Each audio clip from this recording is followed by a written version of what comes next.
नमस्कार, आज का मुद्दा देख रहे हैं आप, आपके साथ मैं हूं अर्पिता आर्या। इस वक्त की बड़ी खबर सबसे पहले आपको बता दें, किसानों से बातचीत से पहले बीजेपी अध्यक्ष जेपी नड्डा के घर एक बड़ी बैठक चल रही है। नड्डा के घर गृह मंत्री अमित शाह, रक्षा मंत्री राजनाथ सिंह, कृषि मंत्री नरेंद्र तोमर और रेल मंत्री पीयूष गोयल मौजूद हैं। और ये बहुत महत्वपूर्ण बैठक, क्योंकि देखिए 32 संगठन ऐसे हैं जिन्हें किसान संगठन जिनको बुलाया गया है 3 बजे ये बैठक के लिए इन किसानों को बुलाया गया है। लेकिन अभी बहुत साफ रुख किसानों का नहीं दिख रहा है। कुछ संगठन इस बात के लिए तैयार है कि वो 3 बजे की बैठक में पहुंचेंगे। हालांकि उससे पहले यानी 3 बजे की बैठक से पहले किस तरीके की रणनीति होनी चाहिए, किस तरीके से किसानों से अपना पक्ष सरकार रखने वाली है, इस सब बातों को लेकर ही जेपी नड्डा के आवास पर यह महत्वपूर्ण बैठक इस वक्त शुरू हो चुकी है। 4 बड़े मंत्री जो हैं देखिए वहां पर पहुंचे हैं। राजनाथ सिंह वहां पर हैं, अमित शाह वहां पर हैं, पीयूष गोयल वहां पर हैं और कृषि मंत्री खुद नरेंद्र तोमर भी वहां पर हैं। और आगे की रणनीति पर चर्चा हो रही कि किस तरीके से किसानों के सामने जो किसान सवाल उठाएंगे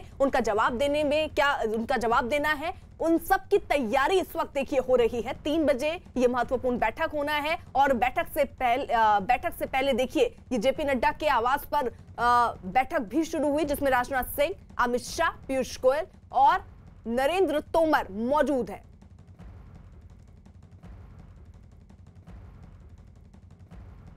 इस वक्त बीजेपी अध्यक्ष जेपी नड्डा के आवास के बाहर विक्रांत यादव हमारे सहयोगी मौजूद है। सिंधु बॉर्डर से दीपक रावत हमारे साथ है, टिकरी बॉर्डर से दीपक बिष्ट है, मुरारी बॉर्डर से जावेद मंसूरी हैं और गाजीपुर बॉर्डर से चंदन जजवाड़े हमारे साथ है। जल्दी से पहले विक्रांत का रुख कर लेते हैं। विक्रांत, ये बैठक अभी भी चल रही है? देखिए, बिल्कुल बैठक चल रही है और यहाँ पर चारों बड़े मंत्री जो बैठक में शामिल होंगे आज सरकार की तरफ से, वो चारों मंत्री यहाँ पर पहुँच चुके हैं। ये बैठक काफ़ी अहम इसलिए भी समझी जा सकती है कि इसमें अमित शाह, गृह मंत्री अमित शाह भी मौजूद हैं, रक्षा मंत्री राजनाथ सिंह हैं, पीयूष गोयल इस बैठक में है और कृषि मंत्री नरेंद्र सिंह तोमर इस बैठक में। चारों मंत्री सरकार के प्रतिनिधि के रूप में इस बैठक में शामिल होंगे, जो शाम को 3 बजे किसानों के साथ विज्ञान भवन में होगी। और यही लोग सरकार के रुख को किसानों के सामने रखेंगे। किसानों के साथ जो भी समझौता होगा इन्हीं मंत्रियों को करना है। तो काफी अहम ये बैठक है और बीजेपी अध्यक्ष जेपी नड्डा के घर पर यह बैठक है। बीजेपी भी एज ए पार्टी, एक पार्टी के तौर पर बीजेपी ये सुनिश्चित करना चाहती है कि किसानों के मन में अगर इन बिलों को लेकर के कोई भ्रम है, कोई सवाल है, तो उनके जवाब उन्हें मिलने चाहिए। और बीजेपी का साफ ये कहना है, सरकार का भी ये कहना है कि बातचीत के जरिए ही मुद्दे को सुलझाया जा सकता है। इस समय जेपी नड्डा के घर के बाहर आप देखिए कि तमाम मीडिया चैनल्स यहाँ पर पहुंचे हुए हैं, तमाम लोग रिपोर्टर्स यहाँ पर पहुंचे हुए हैं, क्योंकि सभी की निगाह इस किसानों के साथ होने वाली अहम बैठक पर है, जो विज्ञान भवन में शाम को होनी है। और इस बैठक में सरकार अपना एक होमवर्क भी तैयार करना चाहती है कि जो किसान सवाल अगर कोई उनके मन में उठते हैं, कोई जो सवाल उठ सकते हैं बैठक में, उन सभी को लेकर के सरकार की पहले से तैयारी हो और किसानों के प्रतिनिधियों के पास से जो अभी तक फिलर्स आ रहे हैं, जिस तरीके के उनके सवाल हो सकते हैं, उन सब के जवाब होने चाहिए। तो इसी कारण से कुछ विभागों के सेक्रेटरीज को भी यहाँ पर बैठक में बुलाया गया है। सरकार की एक कोशिश है कि आंदोलन को यहीं पर समाप्त करवाया जाए, बातचीत के जरिए आगे का रास्ता निकाला जाए। और पहले भी 2 दौर की बातचीत हुई थी, हालांकि वो बेनतीजा रही थी। तो आज की इस बैठक को लेकर के काफी उम्मीद सरकार को है कि आज जब बैठक होगी तो तमाम तरह की जो शंकाएं, जो सवाल हैं, उनके जवाब दिए जा सकेंगे और यह आंदोलन समाप्त होगा। हालांकि किसानों का रुख काफी कड़ा है, उनके बारे में कुछ भी कह पाना अभी थोड़ा मुश्किल होगा। एक बार जब बैठक शुरू हो जाएगी उनके प्रतिनिधि पहुंच जाएंगे, क्योंकि 32 किसान संगठनों के प्रतिनिधियों को इस बैठक में बुलाया गया है। रहिए आप हमारे साथ। देखिए, नए कृषि कानूनों को लेकर आंदोलन पर बैठे किसानों से बातचीत के लिए सरकार तैयार है। केंद्रीय कृषि मंत्री ने आज दोपहर 3 बजे विज्ञान भवन में किसानों को बातचीत के लिए बुलाया। पहले किसानों से बातचीत के लिए 3 दिसंबर का दिन तय किया गया था, लेकिन ठंड और कोरोना के खतरे को देखते हुए आज ही किसानों को बातचीत करने के लिए बुलाया गया। 32 किसान संगठनों के प्रतिनिधियों को इस बैठक के लिए बुलाया गया है। इस बीच सिंधु बॉर्डर, टिकरी बॉर्डर और गाजीपुर बॉर्डर पर किसानों का शांतिपूर्ण प्रदर्शन जारी है। यहां पंजाब, हरियाणा और पश्चिम यूपी के किसान आज लगातार 6ठे दिन विरोध प्रदर्शन कर रहे हैं। दीपक रावत का रुख कर लेते हैं, हमारे साथ मौजूद है। दीपक, वहां पर जो किसान हैं उनका क्या कहना है? 3 बजे जो आज बैठक होनी है, क्या पहुंचेंगे किसान के नेता? अर्पिता, कुछ किसानों का कहना है कि वो ज़रूर जा रहे हैं, कुछ का कहना है कि अभी बातचीत चल रही है, मीटिंग उनकी भी हो रही है, उस मीटिंग के बाद तय होगा। लेकिन तस्वीर पहले आपको दिखा देता हूं कि यहाँ पर स्थिति क्या है। तमाम किसान जो हैं वो यहाँ पर जमा हैं, सामने स्टेज बनाया गया है, स्टेज में उनके लीडर हैं, उनको लगातार संबोधित कर रहे हैं, आगे क्या रणनीति उसके बारे में जानकारी दी जा रही है। और जो स्टेज सामने लगा हुआ है, इसी स्टेज पर जो है वो लीडर्स पहुँचेंगे अपनी मीटिंग के बाद और यहाँ से कहेंगे कि वो आज की मीटिंग में जा रहे हैं या नहीं जा रहे हैं। हालांकि अभी तक एक दो संगठन ऐसे सामने आए हैं इन 32 में से जो कि साफ तौर पर मना कर रहे हैं। उनका कहना है कि हम इस तरह की बातचीत नहीं करना चाहते, हमें रोका क्यों गया, हमें संसद के आसपास हमें जंतर मंतर क्यों नहीं जाने दिया। लेकिन कुछ किसान ऐसे हैं कि जो जाना चाहते हैं। कुछ किसानों से यहाँ पर बातचीत कर लेते हैं। सर, जाएंगे आज की मीटिंग में आपके नेता? हाँ जी बिल्कुल जाएंगे जी। जा रहे हैं? बातचीत हो गई?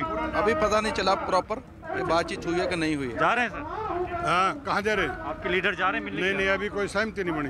अच्छा, सहमति बनेगी फिर जाएंगे। तो ये कब तक बन पाएगी सहमति? देखो, मीटिंग है, मीटिंग खत्म नहीं हुई? नहीं, अभी नहीं हुई। और लंबी नहीं चली सर मीटिंग तो हमारी मांगे मानने की सरकार जल्दी खत्म हो जाएगी, नहीं माने बैठे। नहीं, सरकार के लिए बात। अभी क्या लग रहा है सर, कब तक जाने की बात हो पाएगी? जब तक हमारी मांगों को नहीं स्वीकार किया जाए तब तक ये ऐसी हाथ रखने के लिए आपके नेता नहीं, अभी नहीं गए। नहीं आया, अभी नहीं आया ना मैसेज नहीं आया। कोई मैसेज आएगा उसके बाद चले जाएंगे। तो यहाँ से अनाउंसमेंट होगा? हाँ जी, यहाँ से अनाउंसमेंट होगा? हाँ बिल्कुल होएगा। तो तैयारी इसी बात को लेकर है कि जो मीटिंग चल रही है उसको लेकर जो तमाम जो ग्रुप हैं उनकी आपसी सहमति क्या बनती है। लेकिन बड़ी बात यह है अर्पिता कि अभी तक सहमति बनी नहीं पा रही है। कुछ गुट चाहते हैं कि बात हो, कुछ गुट चाहते हैं कि बात नहीं हो, यहाँ आकर बात हो, सरकार के मंत्री यहाँ पहुँचे उनसे बात करें क्योंकि उन्हें यहाँ पर रोका गया। लेकिन ये तस्वीर आप देख रहे हैं, सब लोग एक जगह पर जमा हो गए हैं। सबको कहा गया है कि एक जगह पर जमा हो जाइए क्योंकि थोड़ी देर बाद मीटिंग खत्म हो जाएगी, उनके नेता यहाँ पर पहुँच जाएंगे और यहाँ से अनाउंसमेंट किया जाएगा कि आखिर आगे अब क्या करना है। क्योंकि 5 दिन हो चुके हैं, लगातार किसान डटे हुए हैं। किसानों का कहना है कि जब तक वो जो बदलाव चाहते हो बदलाव नहीं हो जाते। भी बयां कर रही हैं कि भारी तादाद में देखिए किसान वहां पर डटे हुए हैं और इसीलिए 3 दिसंबर को जो बातचीत प्रस्तावित थी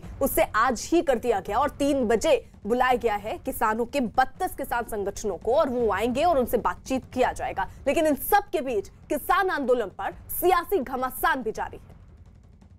हरियाणा के पूर्व मुख्यमंत्री और कांग्रेस के वरिष्ठ नेता भूपेंद्र सिंह हुड्डा इस वक्त हमारे साथ हैं। अब तो सरकार ने ऑफर भी दे दिया लिखित तौर पे और आप लोग बार बार कह रहे थे कि सरकार बातचीत क्यों नहीं करती। सरकार गंभीर दिख रही है। अब आपको क्या लगता है कि सरकार बात मानेगी किसानों की? देखिए, सरकार को बात माननी चाहिए क्योंकि ये आशंकाएं जो हैं, क्योंकि अब 2 किस्म की मंडी होगी जो नए कानून से है। एक तो APMC की, एक उससे बाहर मिनिमम सपोर्ट की जो है MSP की गारंटी नहीं दी, कोई चर्चा नहीं किया। तो ये बात उनकी माननी चाहिए, उनकी जायज़ मांग है और मेरे को पूरी उम्मीद है सरकार इस बात को मानेगी क्योंकि आज जिस प्रकार से उन्होंने बुलाया है किसानों से बातचीत होगी और मेरे को पूरी उम्मीद है कि किसानों की बात माननी चाहिए और सरकार को माननी चाहिए उनकी बात। दीपक मिश्र हमारे साथ मौजूद है। दीपक, आप जहां पर मौजूद है जरा वहां तस्वीरें दिखाइए, वहां पर क्या हालात है? देखिए अर्पिता, मैं टिकरी बॉर्डर पर हूँ। टिकरी बॉर्डर पर जो हालात हैं आप सामने देख सकते हैं क्योंकि जो बैरिकेड्स हैं उसके इस तरफ पुलिस और पैरामिलिट्री फोर्सेस के जवानों को तैनात किया गया है, जबकि दूसरी तरफ किसान हैं जो लगातार अभी माइक के जरिए भाषण दे रहे हैं और जो आसपास जो किसान हैं वो सभी बैठे हुए हैं ताकि जो भी सुबह से जो भाषण यहाँ पर चल रहे हैं वो इसी किसान बिल के विरोध के रूप में ही यहाँ पर चल रहे हैं। कुछ किसान नेताओं से सुबह हमने बातचीत की थी, उनका ये कहना था कि आज जो 3 बजे मीटिंग होने जा रही है उस पर उनकी निगाहें टिकी है। जो रणनीति 11 बजे तय की जाएगी किसान संगठनों के नेताओं के बीच में, वही रणनीति के तहत और उसके बाद ही 3 बजे उन किसान संगठनों के नेता जो है वो सरकार से बातचीत करने जाएंगे और वहां पर निकलकर जो कुछ भी निर्णय आएगा उसके बाद ही अगली रणनीति तय की जाएगी। लेकिन यहाँ पर पूरा जमावड़ा जमा हुआ है, दिल्ली पुलिस और पैरामिलिट्री फोर्सेस की भी पूरी तैनाती की गई है। लेकिन किसान नेताओं को आज 3 बजे होने वाली मीटिंग से बहुत उम्मीद है। उनका ये कहना है कि इस मीटिंग से अच्छे परिणाम सामने आने चाहिए ताकि वो यहाँ से उठे। जी, उधर प्रधानमंत्री नरेंद्र मोदी ने काशी की धरती से किसानों को संदेश दिया, खासतौर पर उन किसानों को जो नए कृषि कानूनों के खिलाफ सड़क पर उतरे हैं। पीएम ने ऐसे किसानों की न सिर्फ शंकाएं जो है वो दूर की, बल्कि उन्हें ये भी समझाया कि ये कानून कैसे उनकी जिंदगी को बदल देगा। इसके साथ ही पीएम ने कृषि कानूनों पर किसानों में भ्रम फैला रहे लोगों को भी करारा जवाब दिया।